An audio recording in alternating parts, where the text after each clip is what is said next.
And we are live. Well, hello everybody. Welcome to Rombauer Hour. This is our first ever virtual hour, virtual tasting. If you've got bottles of wine in front of you, now is the time to open them. My name is Rich Allen. I am the Director of Viticulture and Winemaking for Rombauer Vineyards. Yeah, I'm Andrew, Andrew Holloway. I'm the Associate Winemaker here at Rombauer. So we have quite the lineup today, and we're going to kind of go through it all, but give this time why we just introduced to go ahead and pour yourself a glass, and because we don't want us to be sitting here with only wine for ourselves, especially. Just a little bit of housekeeping. This is our first time doing it, so if feed drops out or we lose sound, please let us know. Someone will make a comment. If you are on the bottom right-hand corner of your screen, you can type questions.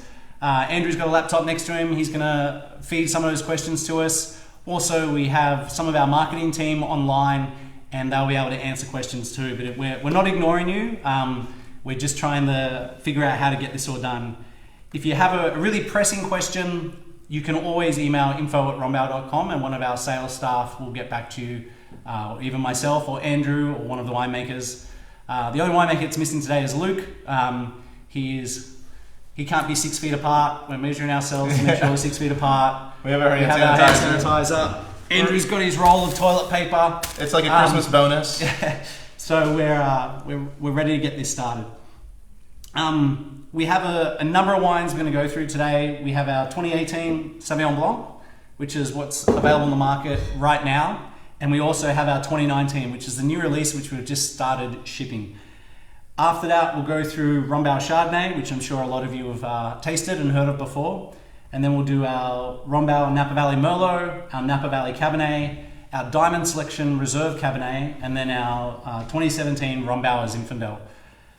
So it's quite the lineup. As we go through, we'll share stories with you about the wines. We'll talk about the wines. We'll taste the wines with you. Hopefully this will be a lot of fun. We're going to talk about a lot of food pairings. I know I have my favorite food pairings. I have a little bit. Andrew's family's in the restaurant background, so he's pretty well versed with the food pairings. But one thing you might not know is that Colonel Rombauer, who's the lovely gentleman behind us here, our founder, the late Colonel Rombauer, his great aunt wrote The Joy of Cooking in 1931. So there's one on the shelf behind us here. We'll be referencing, they've got a new edition out now, and so we'll be talking about some pairings that are also on our website for each of these wines from the new Joy of Cooking edition.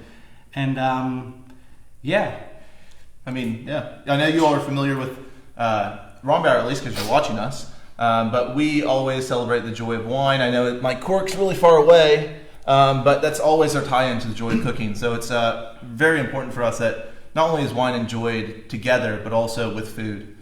So that's going to be a big kind of theme today.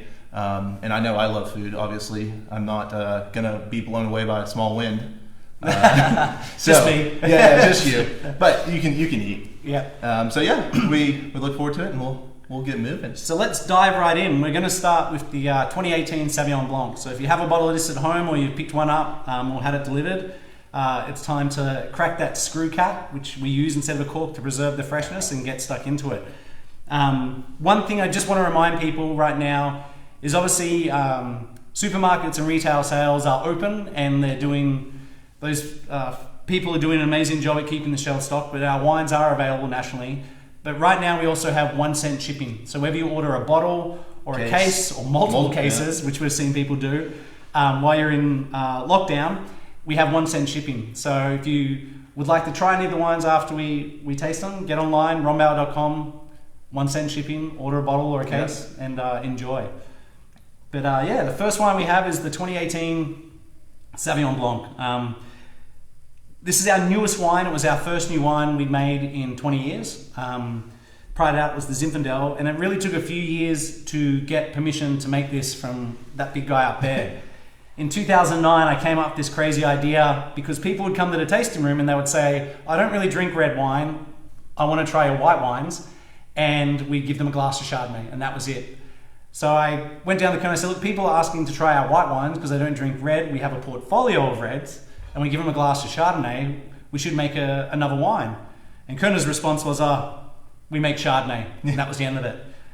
So about 5 years of pestering and messing around, and I convinced Kerner's son KR that we should, and we started tasting a lot of wines, and Kerner finally said, sure. In 2014, start of the year, he said, sure, you can make some Sauvignon Blanc, but nobody's going to buy it anyway. So we did. We bottled it in December 2014, right after our annual holiday party, and Kerner tried it, and I'll never forget the first time he tried it, the first thing he said was, can you make more of it? And so I was pretty excited by that response, and since then we've been making a little bit more. Well, it's been an incredible addition. And I mean, that whole just prodding to get it going, it is also you were looking around for the best vineyards. Yeah, I mean, and trying to find the right sites. Yeah, we spent 5 years, finding the right vineyards, and it's been a progression as we've started to make small amounts more. We've moved further and further south down the Napa Valley, and even into Sonoma with the 2019 vintage. But the 2018 is still all Napa Valley. Yep. Winemaking on this it's pretty simple. It's what I call basic winemaking 101. And if you can't master making an aromatic white wine, I honestly feel probably need to go back to winemaking school. Yep. But that's a whole other story. But it's 100% hand-picked, whole cluster press. We get the juice very, very clear. We're very careful with oxidation. Yeah, that's kind of the biggest. Lots of it's needy. Lots of carbon dioxide and dry ice to protect it from oxidation as juice. Once that juice is settled for about 5 days, we rack it to another tank off its gross solids. That clear juice, 90% of it is done in a tank, and we take 10% of the juice and we ferment it in about 7-year-old neutral French oak barrels. And what we mean by neutral is those barrels are so old they have no flavor left in them. And what that does is it adds a little more depth and volume to the mid palate of the wine. So it takes away just that linear acidity, just a touch, so then it's balanced all the way around. So the palate not only gets that bright acidity, but also gets the texture that we're associating with basically all of our wines. Yeah. Is we want them texturally correct. So if you have it in your glass, pour a little bit, give it a swirl, and if you taste it, I mean, the first thing that jumps out of the glass to me is that white stone fruit, peach, nectarine peach. And being all from Napa, it's amazing the fruit intensity, and that's what Napa has always kind of given us. Yeah, is that fruit intensity, but also with so many daylight hours up in. I mean, it retains the acidity as well as being, varietally right. Yeah, we're very, very careful about when we decide to pick this. There's a very small window for picking Sauvignon Blanc at peak varietal intensity. You can get more flavor, but it becomes generic white wine. But we want to have it at the peak of varietal intensity. So when you have the most flavor that tastes like a Sauvignon Blanc, and we're very, very careful when we decide to pick it. Requires a lot of vineyard visits, and we spend a lot of time doing that. But if you get it in the glass, the first thing. Have a good smell. It's lots of white stone fruit. There's a little bit of ripe key lime in the background, which is starting to fade. Excuse me, you tend to see that when it's younger. The early bottling, right when you open it, mm-hmm. It's always, lime, grapefruit, and then it kind of morphs into this. Definitely a bit more lime on the palate. It's very mouth coating. It has a lot of fresh natural acidity, which makes you salivate and makes the wine very refreshing. I always joke with this wine, like if I have people over, I always put out a bottle and I see how long it takes to empty a bottle when I have people over, or how long it takes them to finish a glass. And because of that natural acidity that's in very near perfect balance with the fruit, it's so mouthwatering, and people just keep drinking and drinking and drinking, and you almost have to slow them down. But it's definitely a great wine to have during lockdown. I know. Well, my test is like 3 bottles, and so I've had to rein back because I want to protect my supply. But I mean, it's also like our house water. It just gets us in trouble as well as we have fun. Yeah, we had a Zoom call last week between my family, Andrew's family, and Luke, our other winemaker's family, with all the kids, and there was a lot of Sauvignon Blanc being consumed. I'll put it that way. It's just you can sit back and go through it. I mean, it's perfect with especially because we're going back to the food pairings, and that's kind of one of our big themes is oysters with this. I mean, the first time we did that, we did a first release party on the 15 vintage. Yes, we went over to Hog Island over on the coast. And that was the 14 vintage. The 14 vintage. That was the 14, yeah. And some grilled oysters, but as well just oysters on the half shell with some lemon and mignonette. Yeah, and it's just delicious. Probably oysters like I wasn't eating until we started making this wine. Now every time it comes out, I'm at a restaurant. I'm like, let's get some oysters. It's just so clean. It's like the perfect start to a meal as well as clean, fresh oysters. It's magic. Yeah, no, I mean it's hard to beat. So, and then next to it, the next one we have is the 2019. So this will be available in some markets right now. Some of you might have it, some of you might not. The only change with this wine, as I talked earlier about, we've travelled further and further down the Napa Valley to cooler and cooler sites to find what we consider better vineyards that have more varietal intensity and more of that key lime flavour. And as we've got down to the bottom of Napa Valley, we've sort of hit a wall and we've actually moved over to Sonoma Valley now. And so with the 2019 vintage, which is just starting to ship, it's about 1/3 Sonoma Valley. So if any of you have it in your glass, or you have a bottle, if you're lucky enough, now's the time to yeah, I mean, this just shipped and went out. I mean, the 18 is mostly what you'll see out, and most of you will probably have at home, but the 19 has just started to go out.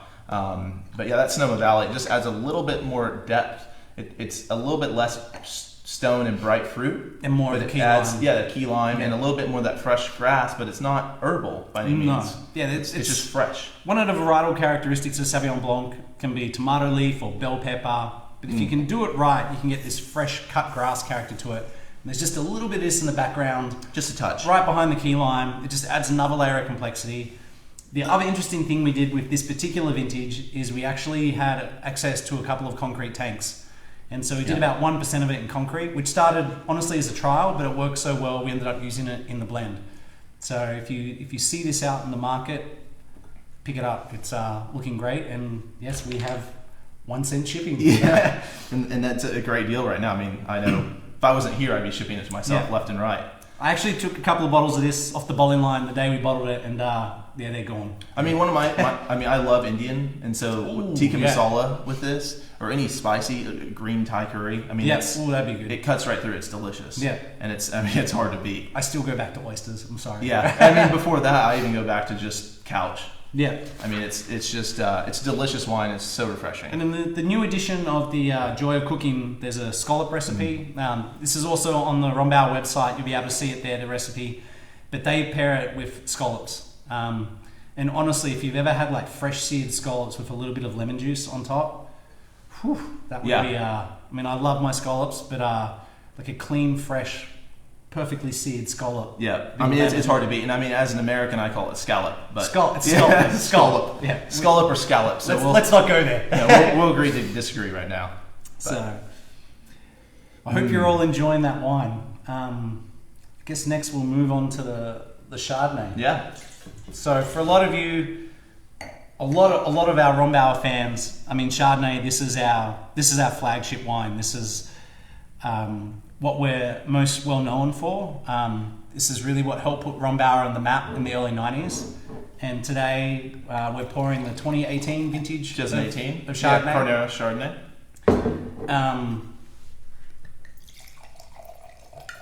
Just gonna put that there. Yeah, and I have a comment here that they want a story, and I was thinking, the story Kerner telling us about. I think the best one is Luke told it. We were at a tasting week before last. Well, I wasn't there actually. Luke and Andrew there. You should probably tell it. I was at so we buy some fruit from San Giacomo, a little bit, as well as we have about 40% internal that we source from. But the San Giacomo's host this lovely tasting every year. Whoever buys fruit from them, they bring samples and we try from everyone, and we can see what different vineyard blocks from the San Giacomo's provide. But we're going through and they're asking Luke, the winemaker not here, about, so what was Kerner's kind of goal when he let you all take over the Chardonnay, and what did you all want to do with it? And basically, Luke said, well, Kerner, word for word, said, just don't F it up. And so that was that's been the goal all along, is just don't screw with it and make sure that we only improve the quality. So we've always been true to the Carnera Chardonnay style and theme, and Carneros as well just provides the best fruit sourcing for us. If you look at where Carneros is, it's at the southern tip of the Napa Valley. It actually spans both Napa and Sonoma counties. It's basically down the bottom there. It borders on San Pablo Bay, so it has this cooling influence from the bay. It's clay soils, and it really is ideal for making very richly flavored, beautifully structured Chardonnay. And a lot of people would say Rombauer Chardonnay is the quintessential California Chardonnay, or the Chardonnay by which all others are judged. It's like a convertible on the 101 or on the highway. Yeah. I mean, it is the classic California. Wine. And we always say with Rombauer Chardonnay, there's 5 core components.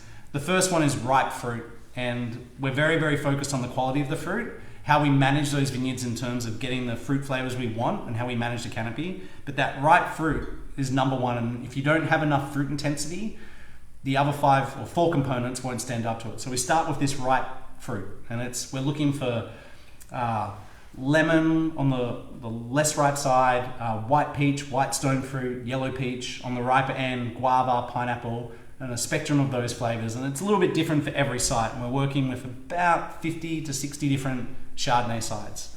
The next one is the creamy mid palate. One of the hallmarks of Rombauer Chardonnay is this creamy, rich mid palate. That comes from a winemaking technique called lees stirring or batonnage. And for the 9 months that the wine's in barrel, it sits on its ferment lees, which are spent yeast, and the guys stir the barrel every 7 to 10 days, and that imparts a creamy flavor in the wine. That's component number 2. Component number 3 is the oak. And we're very, very specific about the type of oak we use and how we ferment and how we integrate that into wine. So we want a seamless integration between the fruit, the creamy texture, and the vanilla of the oak. The 4th component is the buttery finish. And now this wine, when it's young, that buttery finish can be a little bit suppressed. But as the wine ages, and it's usually around April, May, the year following bottling, which is right about now, that buttery component starts to show itself. And that's the 4th component of the wine. It's very hard to tell when you taste a wine what's ripe fruit, what's creamy texture, what's vanilla oak, and what's the buttery finish. And people tend to get them mixed up because they are seamlessly integrated across the palate. But the 5th component is what gives the wine its structure and holds it all together, and that's the fresh natural acidity. Without that bright, fresh natural acidity, the wine would fall apart. And when you have those 5 core components in balance, we always say you have a Rombauer Chardonnay, and that's what we're looking for when we make a wine. When those components are out of balance, like say the wine gets too oaky, or it's too fruit driven, or too buttery, or too low in acid, I always say that's when you have a competitor's wine. It's not in balance. So we're very, very careful with how we manage those 5 core components to make a Rombauer Chardonnay. No, I mean, on white wines especially, because of the absence of tannin, your acidity gives you your structure. Yeah. And so it's all built around that, whereas the framework for a red wine is tannin, for a white wine it's acid. And so making sure that that's in harmony and balance, as Richie mentioned, is hugely important, and it's what creates it and separates it and provides the consistency. We also see a lot of people who don't like Chardonnay, they'll say, I drink Rombauer Chardonnay. Or people who aren't white wine drinkers, they will drink Rombauer Chardonnay because of the depth and concentration in the wine. And it's such a powerful wine. I mean, I've had this paired with everything from scallops like Sauvignon Blanc, which is a lighter dish, or oysters, all the way up to beef-based dishes. I've seen people drink it with steak. Because it's a white wine for red wine drinkers. Exactly. It is. Yeah. It has that framework and kind of that texture that you associate with reds. Yeah. But it's just all inherent to the Chardonnay fruits, basically, that we're getting. Right now, the bottle we have, we're just coming up into April. I always say, April, May, really May's one of the best times to drink it. But trying the wine today, that butteriness is starting to build on the back palate, and it's starting to come out, and it's really, 18 vintage is really just starting to show itself. One thing we see when we first release the wine is people go, oh, it's not what it used to be. It's not as oaky, or it's not as buttery. And it's because they're coming off drinking the last vintage. And when they get into the new vintage, some of those components are suppressed, but they are in the wine. And by the time it gets to spring the year after, they're really starting to show and come out. Yeah, and that goes right in hand with a question we got from Trang, who was wondering about the last few years when it's been tasting young. Yeah. And so it's how long can you store it and before it opens to get back to that? So I'd say, like I was saying, it really is April, May. It really starts to show itself the year after bottling. So this wine's just starting to come into its own now. And it'll tend to get a little bit more buttery and a little more creamy through the next 2 or 3 years. Usually once they hit about 5 years of age in the bottle, they go through a flat spot. And we know this, we always taste all the wines we make, and we go back and we taste older wines. And we find with the majority of vintages between 5 and 8 years, they go through this flat spot where they're just not, you think the wine's done. But what's remarkable about it is once you hit about 8 years on average, the wine opens up again. And you have this richly textured, creamy, briary Chardonnay, and it lasts for another 3 or 4 years. So if you're not going to drink it in the first 5 years, I suggest hanging on to it till it's about 8 years of age, and then enjoying them for a couple more years. And also, we have a quick question about malolactic fermentation, the decision to go through or not. Okay, so malolactic fermentation is how we get that buttery flavor into the wine. That buttery flavor is a byproduct of malolactic fermentation, and it's not really a decision for us. We are picking based on flavor and acid, and we pay a lot of attention to the malic acid, which is what the malolactic fermentation eats up. And the decision for us for Chardonnay is always to go through malolactic fermentation. If you don't like malolactic fermentation, which is causes the wine to be a bit softer, richer, and enhances the varietal character, it gives it a buttery finish, then I would suggest drinking something like the Sauvignon Blanc. But for us, for the style of wine we're making, it is part and parcel of what we do, and what helps us get the density and flavor and one of those 5 core components, the buttery finish, that comes from the malolactic fermentation. No, it's great for sure. Yeah, it's really like honestly, Right now. this wine, God, it's just starting to open up. It's really Well, and that's what we really- were talking about earlier. Is one of the best pairings for this is basically popcorn and Netflix. popcorn and Netflix, Especially right now. I mean, it's you just curl up in a couple bottles and all of a sudden you're through them. I'm in the Disney Plus at the moment. Yeah, Disney Plus. Disney Yeah. The kids keep the Disney I Plus. keep saying that a good thing to watch if you've never watched a Marvel movie, you could over the next couple of weeks you can probably make your way through the whole Marvel universe. Yeah, I mean, I think you have a lot of that style of in Harry Potter. So one question we do get a lot is why do we use a screw cap on Sauvignon Blanc but cork on the other wines? And the reason being is the wines age in different ways depending on the closure. With Sauvignon Blanc, because its aromatics are very fragile and we want to retain freshness in the wine, we use a screw cap, and that's what that closure is better for. For wines we want to age and develop in a certain way, we tend to use cork. One thing we've been doing the last couple of vintages, pretty much across the board with all the 2016 reds and all of the 2017 whites on, for corks, is we're using individually screened corks. So in the past we would basically take a cork, we'd buy a bale of 10,000, we'd take a representative sample of that bale, do sensory analysis, do chemical analysis, and we look for taints. If we got any taints on the sensory analysis or chemical analysis, we'd reject that bale. And then a couple of years ago, cork companies were coming out with corks where they could individually test corks by a non-destructive method to ensure that they had no taint. So we started doing that a couple of years ago across the board for all of our wines. It's very expensive. It's got a very, very long lead time to get these corks. But the reason we did it is we want to ensure that every customer gets a perfect bottle every time. Yep. And there's no questioning whether it's a good bottle or a bad bottle because of the cork. And we're one of the first wineries in the world to do that across our portfolio. And honestly, it all comes down to making sure you, the customer who are watching today, get the perfect bottle every time. And that's what we're all about. Yeah, I mean, that's our biggest fear is not the corked wines that you all can perceive, but the ones that are really low that even we can't perceive. Yeah. It tends to make the wines really flat. And so it doesn't taste like Rombauer Chardonnay should. No. And so it's hugely important for us. So yeah. Moving along, we're going to move into red wines now. So I hope the white drinkers enjoyed themselves. Hopefully you drink both. I figure at this day and age where we are in our current state of affairs, we should probably enjoy all the wines you can. Everything. But and also if you want to keep a glass, it always helps to have multiple glasses, as we have another red glass as well if you want to come back and revisit.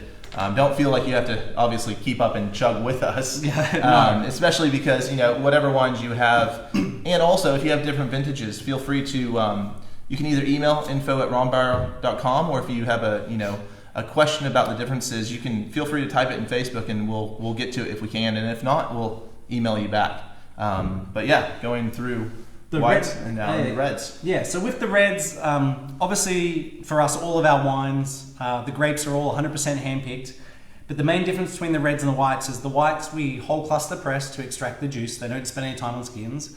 Whereas the reds we hand-pick and we optically sort before going to be fermented on skins.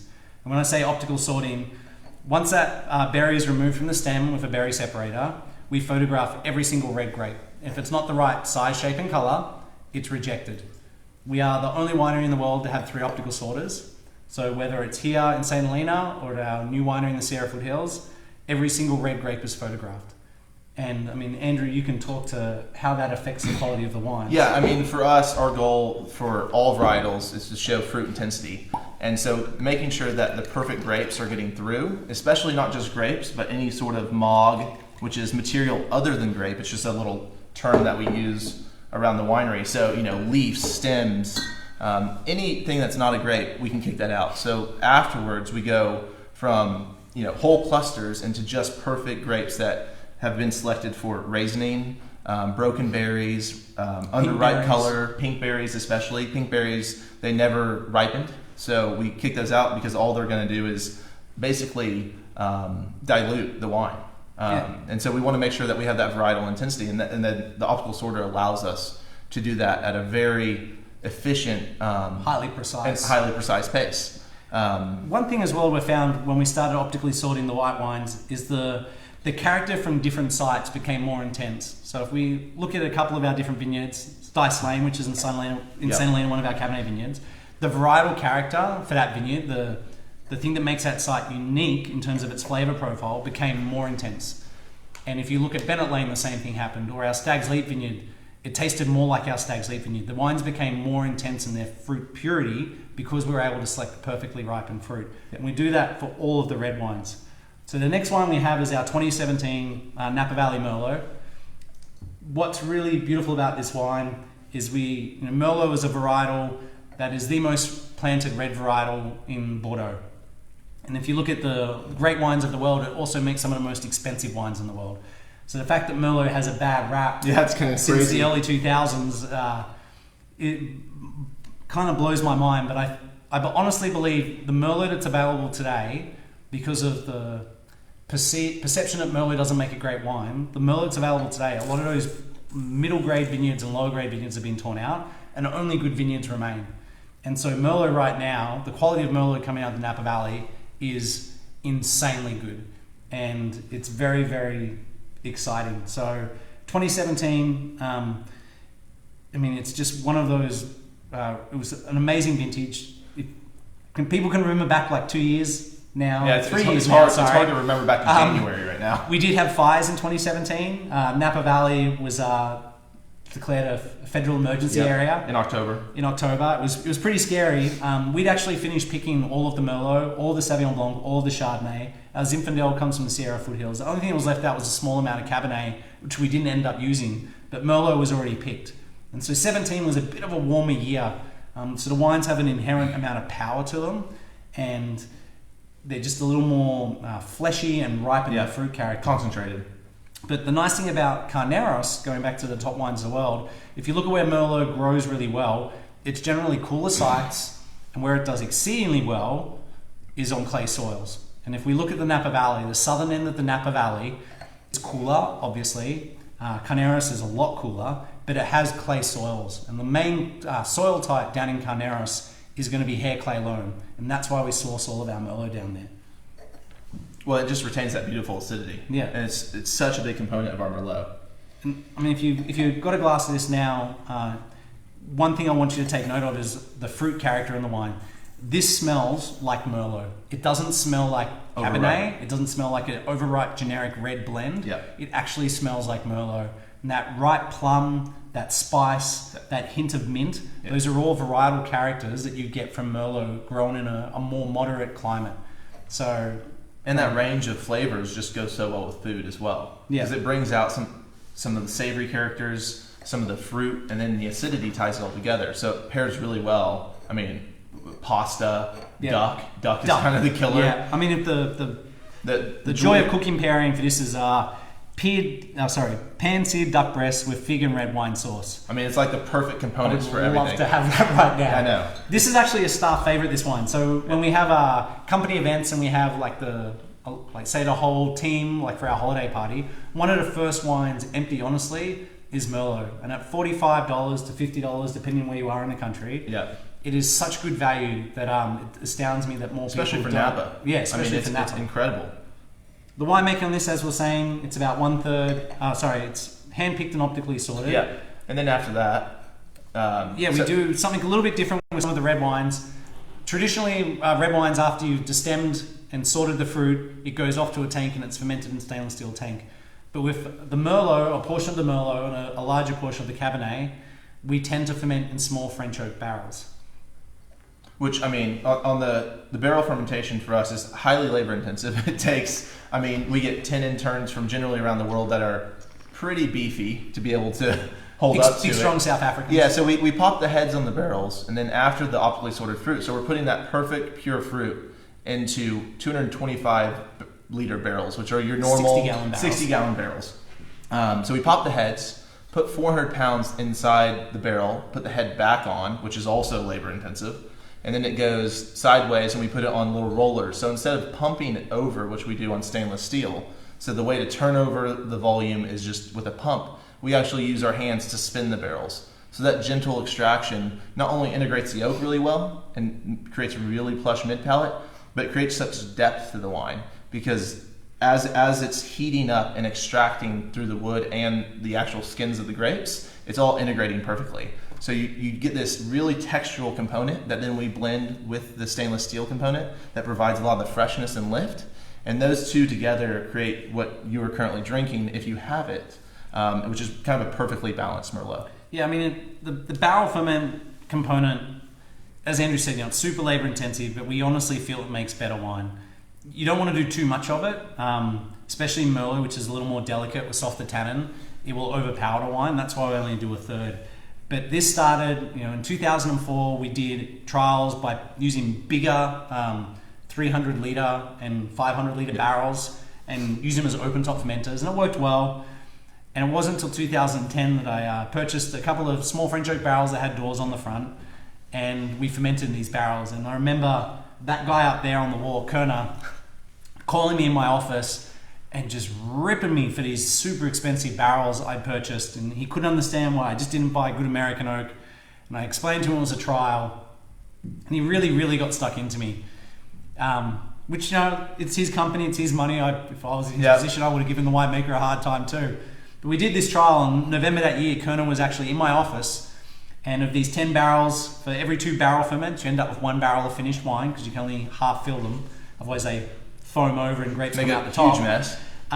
You end up with like 1 barrel of finished wine. So we're in my office in November, and we're trying through a bunch of samples, and Kerner comes down, which didn't happen very often back then. He would just sort of pop in randomly and, what do you got to taste? As only Kerner could. Yeah. He tries this wine, and it's from Stice Lane, and it was a trial lot, and he goes, "What's this?"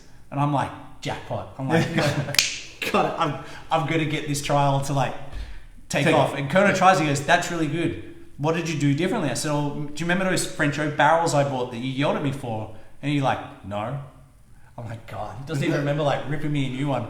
"Oh, well, Kerner, I bought these French oak barrels. This is a trial of barrel fermentation for red wine." And he goes, "You should do all the Cabernet that way." I was like, okay. So from those 10 barrels, now we have one of the largest red barrel ferment programs in Napa Valley. Like 600 last year? 600 to 700. So it's about a third of the Merlots done entirely in barrel, between 50 and 60, sometimes as much as 70%. And for the reserve wines, it's usually in the 90 to 100% range that we do barrel fermentation. And it just gives the wine a seamless integration of oak, a richer, more densely structured and flavored palate, and makes the wine taste better. Yeah. So that's why we do it. I mean, it's pretty incredible. We actually have a question on Merlot. What's the difference between the 2012 and 2017? So 2012, that was entirely Carneros. It was still labeled Carneros back then. Now it's labeled Napa Valley. In 2012, we were sourcing fruit just like the Chardonnay from both Napa and Sonoma sides of Carneros. And 2012 was a very plush, very soft fruit-driven vintage. So the wines had very round, very lush, soft tannins, and people honestly really loved the 12 Merlot because of that softness, and that was really evident in the 2012. With the 2017, it is definitely a warmer year. The tannins are slightly more structured, but still very soft, even though it's because it is Merlot, I should say. Yeah. The fruit profile, really with the 17, it's got a little more density on the mid palate. It builds better on the finish and holds its structure of fruit better because of the barrel fermentation component. And it's an overall fuller, richer wine. If you have a 12 at home, I would highly suggest going and opening a bottle of that and having them side by side. One thing I will say about the 17 Merlot is it's still a very young wine. And while it's starting to soften up and get more fleshy, it still has all of its tannin structure, so it is going to age very well. It has nice, fresh, natural acidity in balance with the tannin and the fruit profile. So we honestly find this wine will probably age for probably in the next 5 to 10 years would be the peak window for the 17 Merlot. Oh, for sure.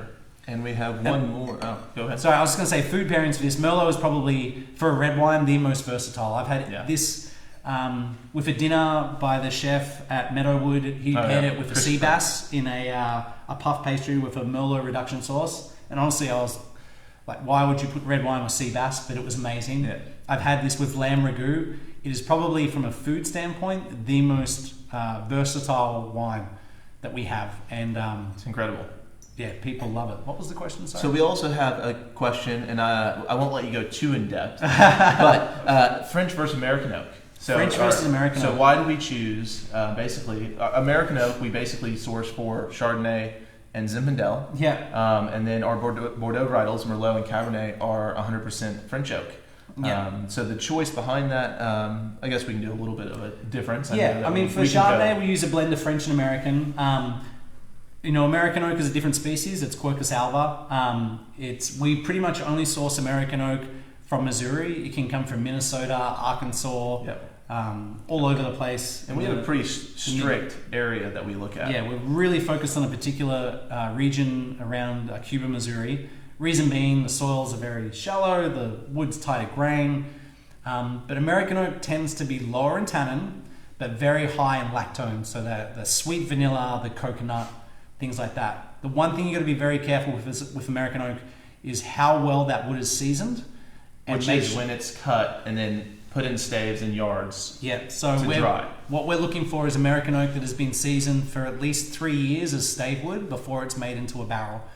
And during those 3 years, the lignans and the tannins break down, the green flavor is removed. It's very different to what you'd see in a bourbon barrel, which is kiln dried wood. So they'll split the stave from the log and kiln dry it and make it into a barrel very, very quickly. But we're looking for 3 air-dried American oak barrels with toasted heads. French oak is much slower growing. So where American oak reaches maturity about 60 years of age for a tree, French oak's between 80 and 200. Really the best French oak, the trees are over 100 years old. It comes from a planting method. These are, in France, they're generally state-owned forests. And the planting method for these state-owned forests is called haute fouté. And those forests are managed so they can get very, very tall, straight trees to get a very fine grain, straight grain, so you get maximum yield from the wood. A lot of the best French oak forests in France were planted to build warships to fight the English. And honestly, the top grade of French oak goes to make veneer for furniture. It doesn't go to barrels. But with that really fine grained French oak, you generally have higher tannin, less vanilla, and more spice. And so it adds a different textural component and a different structure component to wine. The reason we're so focused on the grain is the more tight the grain is of the wood, the more porous it is. And so the more oxygen ingress you get through those pores and the more oxidation of the tannin you get to soften the wine. So it's very... Which is kind of opposite of what you'd think, because it'd be tighter, but it just allows more slits, basically, and more pores for the oxygen to go through. But what's really interesting about tight grain is it's harder to get the flavor out. So you can actually spend longer in the barrel, get less of a flavor impact with tight grain, but get a higher oxidation and a softer wine. So French oak, tighter grain, slower growing, higher tannin, different flavor to American oak. It's a bit more spicy. American oak is lower in tannin, so it's softer, but it's higher in lactones, so vanillins, coconut, all those types of flavors. And that's really the difference. Why we use them and how we use them, there's a lot very of style. specific to the style of the wines. But that's basically what we kind of wanted to go, just to get a general overview. Could I get sidetracked anymore talking No, about we don't want to. I tried to give it a 4-hour lecture in 7 minutes. I'm sorry. Believe me, I'm here all day, so we'll see. So the next one we have is our Napa Valley Cabernet Sauvignons, the 2017 vintage. We spoke about the 17 vintage earlier being warm. As I said, this was the year of the fires in Napa. 95% of our Cabernet was picked before the fires. We had a small amount out there, about 5%, that we didn't use in these wines. There was too much risk of there being smoke taint. So rather than run the gauntlet, we just didn't use that fruit in any of our wines. But the Cabernet Sauvignon, this is really where it all started. This This is what we were founded on. The first vintage of Rombauer wine was 1980, and it was Cabernet Sauvignon. It was fruit from Carl Domain's vineyard in Stags Leap. It was actually made, crushed and fermented at Schaefer Vineyards. And then the barrels were brought up to St. Helena and aged in Kerner's garage, which is actually at the top of the hill. Right now, we're in the basement of our administration building, which is the lowest point in the winery. Yeah, at the very top of the hill. They like hiding us. Yeah, right at the bottom. But at the very top of the hill, that's where these barrels were aged in Kerner's garage. So that was 1980. We, over years have acquired Cabernet Sauvignon vineyards. Right now, we own a lot of the Cabernet vineyards we work with. About 90 to 95% of the fruit in any given year is from vineyards that we own and manage internally. And we have vineyards from Calistoga all the way down to Stags Leap.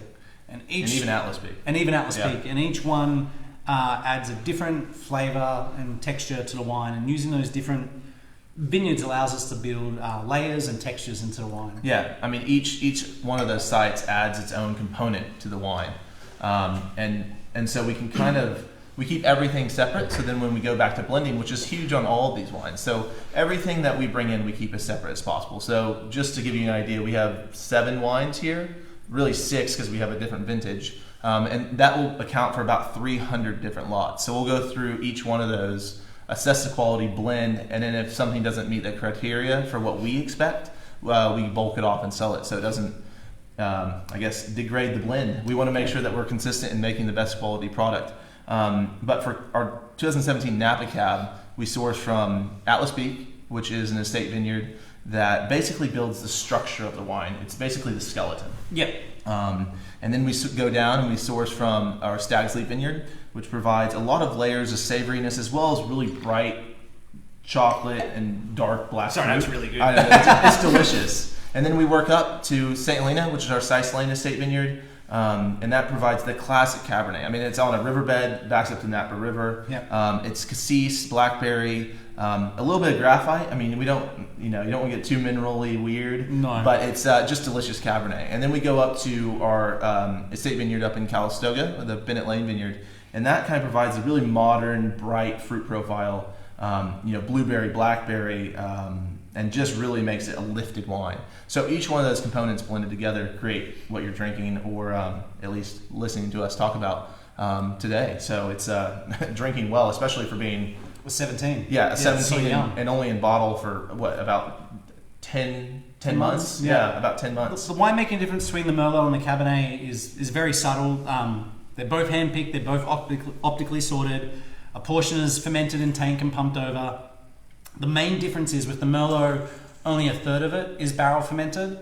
And with the Cabernet, we generally use 50 to 60% barrel fermentation. The reason being is, Cabernet is a bit bigger, it's a bit stronger, it's a bit more dense in its flavour. It can stand up to a little more barrel fermentation. Yeah. But really when we're making any of the wines, it doesn't matter if it's from Bennett Lane in Calistoga, a vineyard we own up there, or Atlas Peak.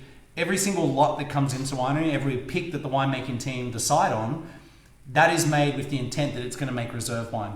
So the winemaking difference between, say, the Diamond selection and the Napa Cabernet Sauvignon is really barrel selection. There's no winemaking difference. We're just selecting the best lots. So everything gets the same attention to detail, the same level of care, whether it's going to regular Rombauer Chardonnay or our reserve Chardonnay. Or even bulked out. We're still going to make it. We're still trying to make reserve wine from every single lot we make. I mean, the Cabernet, right now, it's just... Yeah, the cassis, the black currant, it just leaps out of the grass. There's a little bit of spice behind it. And texturally, it's incredible. Because the tannins are so fine, but textured. Yeah. But they're not overbearing. Yeah. They're it's just that integration between the fruit and the tannin. Like we always talk about, when we're trying to make Cabernet or any of our wines, the winemaking philosophy for the winemaking team at Rombauer is it's made from fruit, it should taste like fruit. If we can't make the wine have a base of fruit which we can build around, then we wouldn't have a job. So that intensity of fruit, that varietal intensity, we're not trying to make Cabernet taste like Merlot or Merlot to taste like Cabernet. We want it to taste like Cabernet, and we want to have that varietal intensity. And if you look at any of the wines in the portfolio, they're very regionally specific. So Merlot we get from Carneros, Chardonnay we get from Carneros. Sauvignon Blanc, we're looking for very cool sites at the southern end of the Napa Valley and now Sonoma that have gravelly soils. Zinfandel, we're sourcing almost exclusively from the Sierra foothills. And the reason for that is we have a belief that certain varietals do well in certain regions on certain soil types. So we're trying to get the best fruit selected from a particular region to make the best wine possible. And that's true across the board for all the wines. And so what would you think the ageability is on Cab, as well as Diamond, since we'll go into that? Yeah, so the Napa Cab ageability, I mean, 10, at 12. least 10 years. The 2008 is drinking fantastic now, and that's coming up on 11 to 12 years of age in bottle.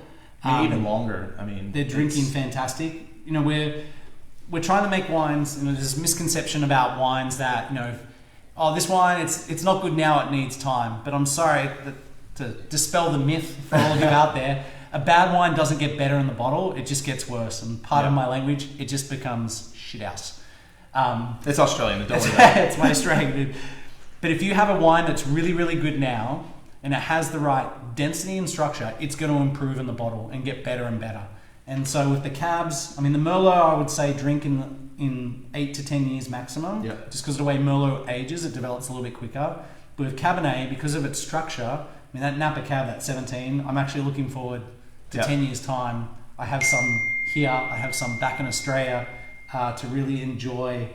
And just, for sure. Sorry, the beeps you're hearing, and people are texting me, my friends who are watching, which is a little embarrassing. Just giving us a little bit of grief.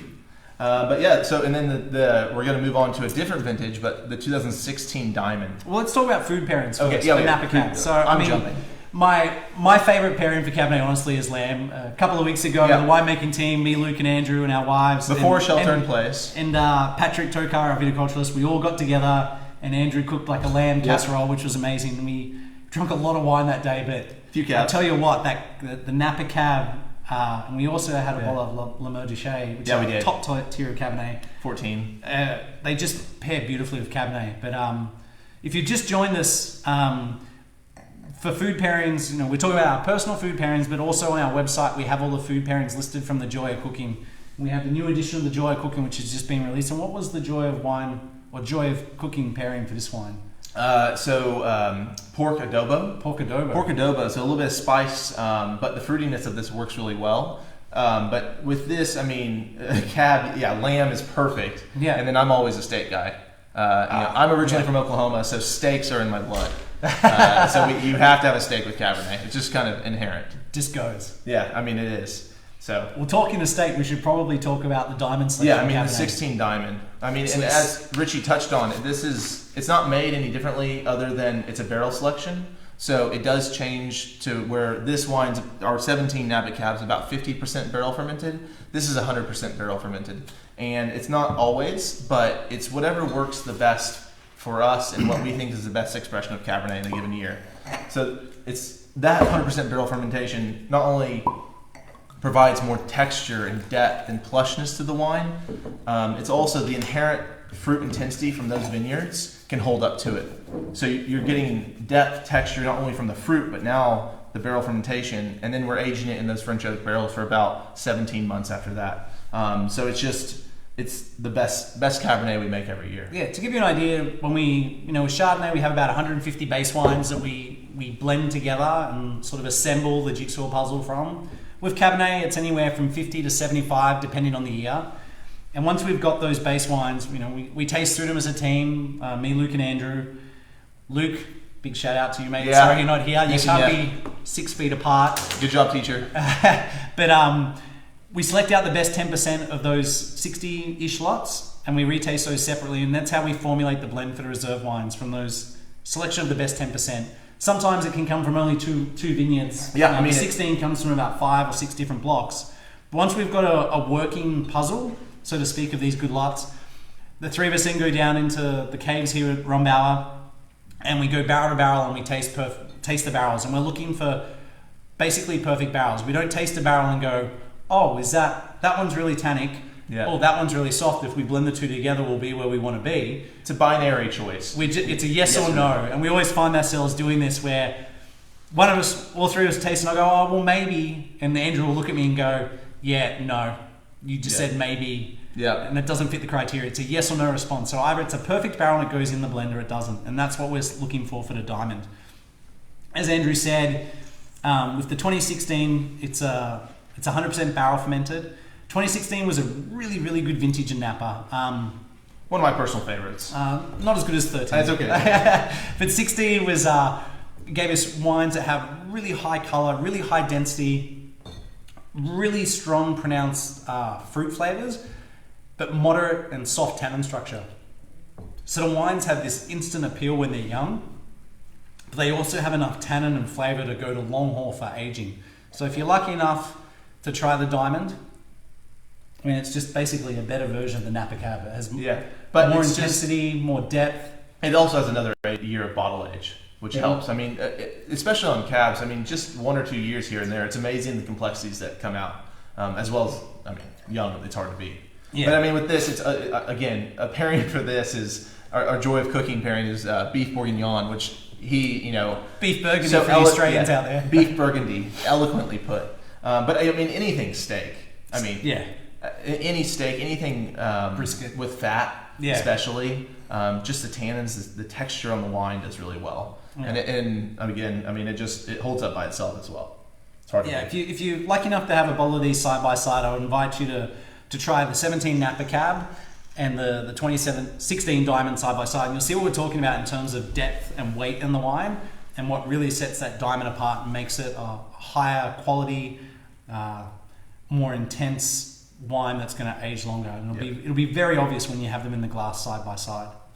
And then now Zinfandel, final boy, final wine. So final child. Dump my Cabernet and get some Zin. So Zin, I mean, this is a fan favorite at Rombauer.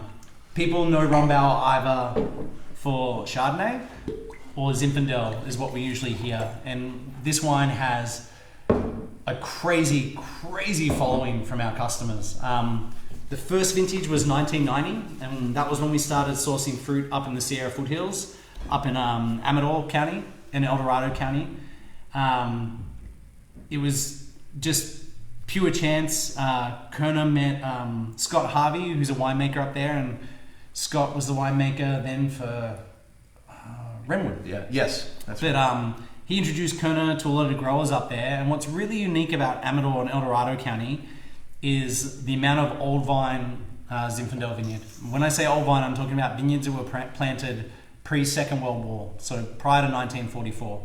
The oldest vineyards up there go back to 1886 or 1896, so the late 1800s. 1886. The Grand Pere vineyard. Yeah, 18. But what's really fascinating about it is these old vine Zinfandel vineyards, they give you a depth and a structure to the wine, which is totally unique and something you can't fake. You can't make this kind of quality into the wine. So with the Rombauer Zinfandel 2017, about 1/3 of it is old vine Zinfandel from the Sierra foothills or Amador County. What's really great is we actually own a good amount of vineyard up there. We have our what we call our Twin Rivers vineyard, which we also make a single vineyard Zinfandel from, which is about 140 acres. And the newest thing we have up there is we actually bought a winery. So in the past, we were renting refrigerated trucks and bringing all this fruit here to St. Helena where we are today and making the wine here. Last year, in 2019, we purchased the property up there. So we have a winery up there now, and we also have our second tasting room, which is really exciting. Which is crazy. So it's a fun place. If you're in the Sacramento area or Reno area or anywhere close to Plymouth in the Sierra foothills or Jackson, I would suggest stopping by our new tasting room. And once we get through this shelter in place. Yes. Once we get through the shelter in place. We're currently closed. Yeah, we're currently closed, which is why we have 1 cent shipping on all of our wine at rombauer.com. But I would highly suggest you going up there. It's very exciting for us to finally have a home up there and be able to make the wine at the source. And we honestly feel, while we're doing a fantastic job protecting the fruit, bringing it down refrigerated, being able to crush it and ferment it so close to the vineyard really helps protect the quality and make sure that we're making the best possible wine. So that's really exciting. But that's incredible. I know a lot of you have probably been waiting to try this wine online. I can see the likes and comments going furiously up on the board there. Yeah. I mean, it's a hit. I mean, It's a hit, yeah. And again, we use 10% new American oak in this. So Yep. not a lot of oak influence. We're really trying to preserve that fruit intensity. Yeah. We don't, and it's all stainless steel fermented because we don't want to overwhelm that fruit. Yeah, I mean the highlight of this Zinfandel. wine is the richness of the fruit concentration. Where with Cabernet we want to like pair that fruit flavor with the oak, and same with Chardonnay. With this, we really are just using a small amount of oak because it's all about that ripe, jammy fruit and the spicy The character. vineyard. It's all about. It's the all vineyard, about yeah. the age of the vine and the depth that the vineyard. It's actually just very naturally floral gives us. today. It's got a Yeah, real it's like amazing. raspberry potpourri smell. Well, and to it. especially you all that know our Zinfandels, our Fiddletown gives so much of that character. It's amazing how floral that vineyard just gives It's to the got a wine. little bit of spice in the background and a briary character. But I mean, this is. It always blows me away how excited people get about this wine. I mean, it's available across the country right now, but it does sell out pretty quickly, and people tend to hoard it. But for the 2017 vintage, we acquired obviously 20 acres up there and another old vine Zinfandel vineyard, so we're able to make a little bit more. But texturally, this wine's all about richness, softness, Yeah. floral components, jammy components, Fruit, the bright, fruit. ripe I mean, fruit, it's- cranberries, boysenberry. Yeah. It's all in there, and it's just a multi-layered, multifaceted wine that's hugely concentrated with very, very high intensity. That's why, I mean, like food pairings is always just like barbecue. Ribs. I mean, and so Baby joy back of cooking. ribs. If you go Yeah. to the ribs, I mean, it's hard to beat. And here, California, we like our tri-tip. But I mean, anything outdoors. Yeah, or it's- even like spicy Asian food, yeah, like Thai spicy Asian food especially. I mean, it will help cut through it. Yeah. We also have a question. The aging of the 13 ROMs in. Drink now or save, as well as the 16 versus 17. So now 13, would you So drink now, or- 13, honestly, I haven't had the 13 probably in 18 months. Last time I had it, it was still holding up really, really well. I'd probably say if you like Rombauer Zinfandel, then you probably like it because of the fruit intensity, not because of secondary flavors or background flavors. So I'd probably say drink that 13 within the next couple of years. Yeah. 16 to 17. So 16 was very, very jammy, had more sort of ripe cranberry, and all those flavor components there in the 17. But the 17 at the moment has this floral component to it. As well as a little bit more spice. I think there's just a little bit of a different depth to it. Yeah, than the 16. a little bit more weight through the mid palate. Yeah. But between the 16 and the 17, very little has changed in terms of vineyard sourcing. So the wines stylistically are very similar, and the only difference would be vintage difference. We didn't change any of the winemaking. No, I mean, but the vintages speak for themselves as well as. And they're both really high quality vintages. Yeah, I mean, it's you're splitting hairs on 16 versus 17 on well, quality wise there's an inherent difference, but quality at least. But yeah, I mean that's the lineup of the wines. I know that if we didn't get to your question, please email info@rombauer.com and we will get back to you as soon as possible. I know we had a lot pop up, and this is the first of, I'm sure, many of these over so the next few weeks. We'll start to dial it in. We did, we got it accomplished, and I think the wine stays great, so it's hard to beat. We've overcome the technical difficulties. Yeah, this is our IT guy right here. Yeah, thanks. We will announce the next one of these on our social media. So if you follow us on Facebook or Instagram or Twitter, we'll also put out an email blast for the next tasting. I guess I just want to thank you all for joining us today for our first ever virtual tasting and bearing with us while we figure out the technical side. And I guess all I want to say is just, please, help us continue to share that the joy of wine with everyone around the country and stay safe. And I know you, all of us are pretty much holed in at the house, so Joy of Cooking's a great cookbook as basically a reference. I mean, it was my gift as a wedding when we got married. I'm sure everyone that gets married gets one. It's like the standard. Yeah. So yeah, I mean, just stay safe. I want to give a shout out to my father. It's his 66th birthday. I'm sure he'll have plenty of these wines tonight. And I know that we have I'm going to give a shout out to Justin Garcia, who's one of our cellar employees. It's his birthday today. And my sister-in-law, Polly, happy birthday. Yeah. It's her birthday today in Australia. And my other sister-in-law, Ailey, it's her birthday today as well in Australia. So happy birthday guys. And I know back in Australia I've left bottles of Rombauer with you all. So enjoy them, and we'll see you guys next time. Next time, cheers. Have a good one, guys. Enjoy the wines.